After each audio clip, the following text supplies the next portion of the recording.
Alright, I'm Dr. Mark. Welcome to our home dentistry program.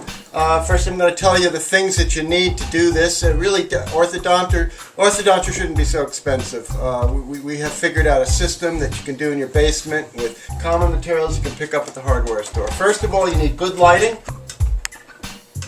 Heat lamp works very well, provides several hundred watts of good light.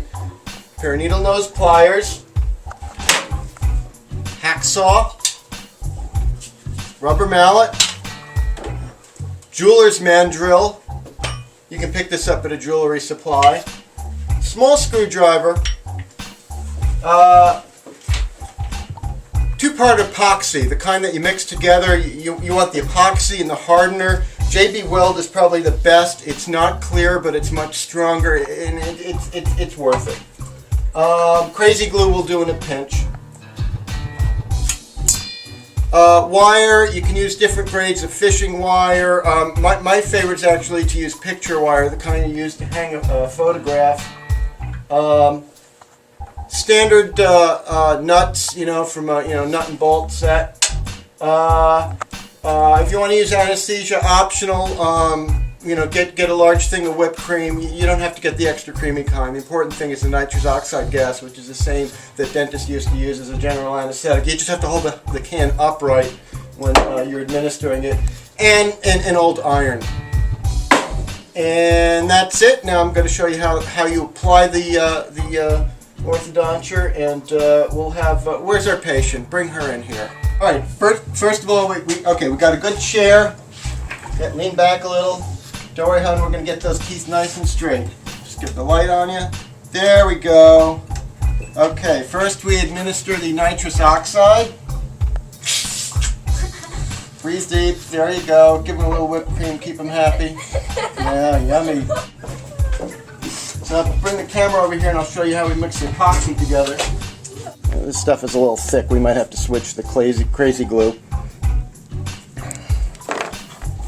And if you buy a large one too, then you can use the extra for any kind of plumbing repairs you have. This is great stuff. So you just take about a half an inch of each and you mix them together, and then you have about 5 minutes to work before they harden.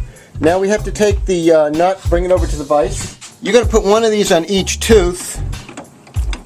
Give her a little more whipped cream. You put one of these on each tooth, and where's our hack? Hand me the hacksaw, son, hon. There you go. Right, you really shouldn't be handling that after you have the nitrous. But okay, great. You're doing great. Now, what you want to do is you want to just take the hacksaw, and what you're doing is you're cutting a notch in there. So we're going to glue the flat side of the washer to the tooth, and then this side of the notch is where the wire is going to go through to reposition the tooth. And this is optional. If you have a bench grinder with a wire brush, you can brush out the sharp parts where you did the sawing. That keeps them from getting cut when they're eating and stuff, and that's good. But it's not completely necessary. We've already prepared about half a dozen. How you doing there? How many fingers am I holding up? All right, you've got enough. All right, just put your head back up, just kind of light on. We put a little bit of epoxy on here.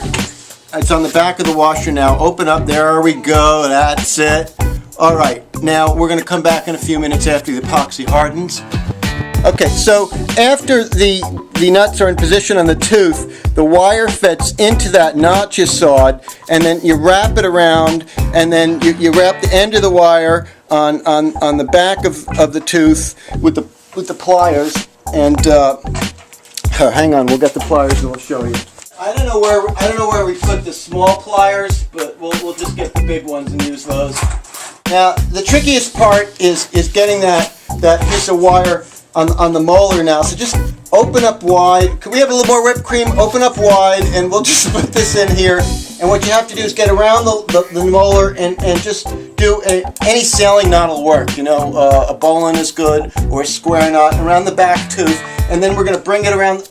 You got to hold still. We're going to bring it around the front and tighten things up, and we'll show you what it looks like afterward. So now here we have the patient and the washers and the wire they've been on, and we actually had them on several months. And the whipped cream, of course, is worn off. She can go about her daily routine, and we've been adjusting them. And if you have to make the teeth move back, you tighten it. You want to move forward, you loosen it. And now we're going to remove them, and that's where the iron and the mandrel come. Just keep filming, and I'll come over with the things in a sec. Okay, let me just get the mallet, and oh, there it is. All right. Okay. The purpose of the iron is really just to hold her down. Okay. Now that screwdriver, I forgot to mention, was good for separating the teeth to get the wire through, and we're just going to loosen it up. There we go. All right. For that filling. And we're gonna just knock it loose. What you want to do is hit the nuts, but not the tooth, and then just tap them. They usually come off rather easily, and that's it. And now you have your straight teeth, and we're happy. Look at that smile.